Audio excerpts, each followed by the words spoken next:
থেকে প্রতীক জৈন, তিনি একটা টেন্টেড, তার সম্পর্কে অনেক অ্যালিগেশন তথ্য আমাদের কাছে আছে।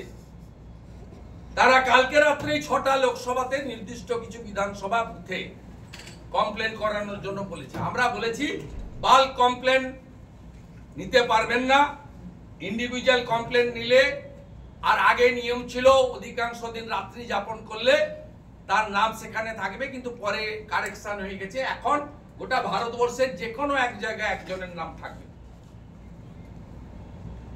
এবং সেটা তার চয়েসের উপর নির্ভর করবে। তাকে ফিজিক্যালি এসে বলতে হবে যে আমি আমার নাম আসানসোলে রাখবো না হাওড়াতে রাখবো। ভারতবর্ষের অনেক প্রধানমন্ত্রী থেকে শুরু করে অনেক সাংবিধানিক দায়িত্ব পালন করা বিশিষ্ট ব্যক্তিরা তারা দিল্লিতে থাকলেও নিজের রাজ্যে, নিজের কেন্দ্রে ভোটার তালিকায় নাম এখনো রেখেছেন। আপনি আইন বদলাতে পারবেন না। আমরা বলেছি ভারতীয় জনতা পার্টি পশ্চিমবঙ্গে রোহিঙ্গা মুসলমানদের নাম এখানে আছে, বারে বারে বলেছে আপনারা কি করেছেন। ভারতীয় জনতা পার্টির পক্ষ থেকে শিশিরদা, রাজ্যের অন্যান্য জিএসরা, আমি লোকসভা ভোটের আগে এসেছি, পরে জিএসরা এসেছে, আমরা মাথায় করে 15,000 পাতার কমপ্লেন দিয়ে গেছি যে 16 লক্ষ ডবল এন্ট্রি আছে। ইনচার্জ সিও বলেছেন আমরা 8 লক্ষ নাম বাদ দিয়েছি, তাতে একটা বড় অংশ আপনাদের কমপ্লেনের ভিত্তিতে আমরা তালিকা চেয়ে নেব।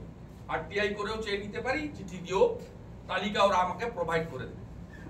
আমরা চাই এই যে 16 লক্ষ ডবল এন্ট্রি এই নামের বাতিল করতে। কারণ মুখ্যমন্ত্রী যে হরিয়ানা আর গুজরাটের তথ্য দিয়েছেন, ইলেকশন কমিশনের ইনচার্জ আমাদের কাছে বলেছেন ভুল তথ্য। তিনি বলেছেন নাম আলাদা। আমরা 9টা ইনকোয়ারি করে ফেলেছি, আইডি নম্বর 1 আমরা দিল্লিতে বলেছি কারেকশন করে দেওয়ার জন্য। 10-12 হাজার কর্মচারী নিয়ে এতগুলো চ্যানেলকে সামনে রেখে রাজ্যের মুখ্যমন্ত্রী যে 9টা নামে কাল অভিযোগ করেছেন হরিয়ানা, গুজরাট, সিও ইনচার্জ আমাদেরকে পরিষ্কার বলেছেন অ্যালিগেশন বেসলেস, ফেক। আমরা বলছি ফেব্রিকেটেড এন্ড পলিটিক্যালি মোটিভেটেড। বলছে আলাদা নাম, কোনোটাই সেম নাম না, কোনো কারণে প্রিন্টিং মিস্টেক আছে হয়তো আইডি কার্ডে, সেটা আমরা কারেকশন করে দেবো।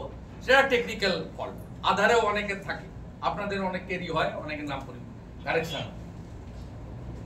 আমরা ফাইনালি বলেছি দুটো সিরিয়াস অ্যালিগেশন আমরা দিয়েছি যে নবান্ন থেকে আধার কার্ড এবং ভোটার লিস্ট নিয়ে মনোজ পন্থ আরেকটা চামচা স্থাবক